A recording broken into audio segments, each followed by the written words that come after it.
Hey, if you have been following us, then you must be familiar with the book of Proverbs chapter 11 verse 1. It says, an unbalanced weight is an abomination to the Lord, but a balanced scale is his delight. The Lord wants us to live a balanced life and to speak balanced truth. That's what we are about to do. My name is Pastor Paul Osayende, and I'll be sharing a message titled Uniform. That's right. Every venture in this world is targeted at human beings, whether you're a mechanic, a medical doctor, a teacher, a preacher, a counselor, a trader, a prophet, an evangelist, whether it is spiritual or physical. Every trade, whatever the product or service is targeted at human beings. Then let's talk about human beings. Okay, since we deal with human beings, then this is one aspect of human beings you need to understand. In 1 Samuel chapter 16 verse 7, Samuel went to the house of Jesse, the father of David. This was when David was anointed to be king to replace King Saul.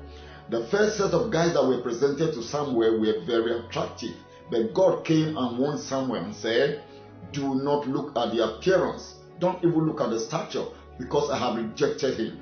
For God does not see the way man sees. Man sees the outward appearance, but God looks at the heart. So as it stands, the one who created you and I said that he created us to see the outward appearance. Actually, the Bible says the secret things belong unto the Lord our God, but the things which are revealed belong unto us and to our children, that we may do them. So until they are revealed, we are restricted to seeing the outward appearance.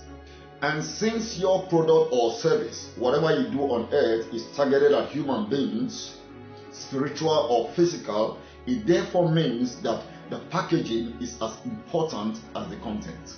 Well, uniform is what identifies you with a particular trade, a particular group, a particular environment where human beings are, a particular class of people. Without the uniform, you may never be admitted into a particular group or class or environment. I'll give you an example from the Bible. When Joseph was imprisoned and when he was told to Pharaoh that Joseph could interpret dreams, Joseph was sent for. Guess what? Before Joseph could come to Pharaoh, they had to shave his beard because Egyptians don't like beards like Jews. So they shaved his beard so he could fit into the environment. And without being admitted into that environment, he couldn't have been able to deliver the content that eventually earned him the place of a minister.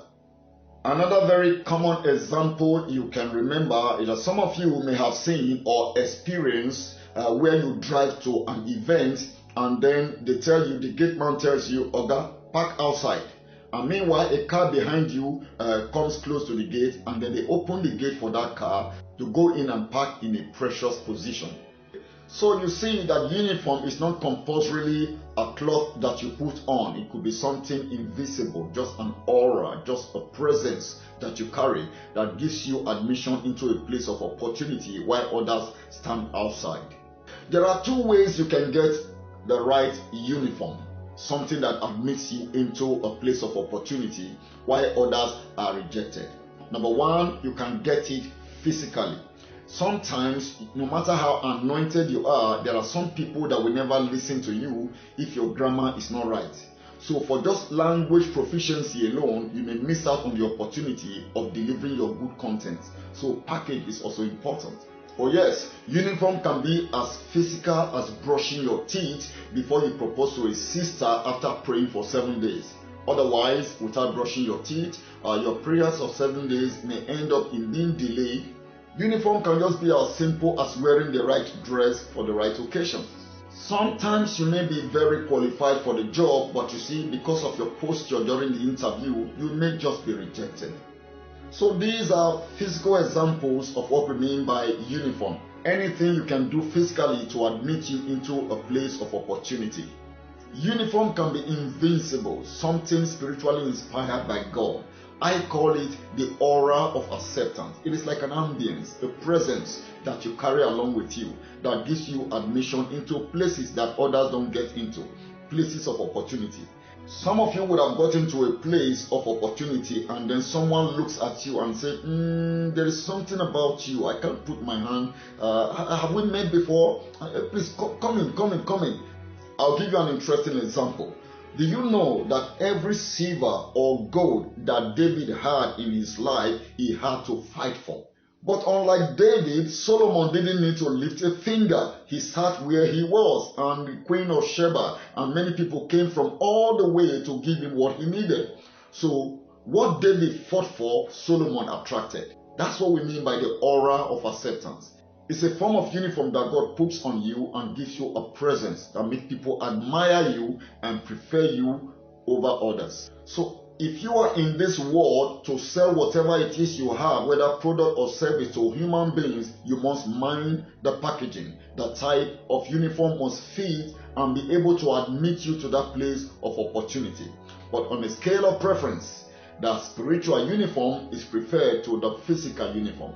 So as you do your best to be the best, my prayer for you is that God gives you that aura of acceptance, that spiritual perfume that makes you the choice of all goodness above others. God bless you.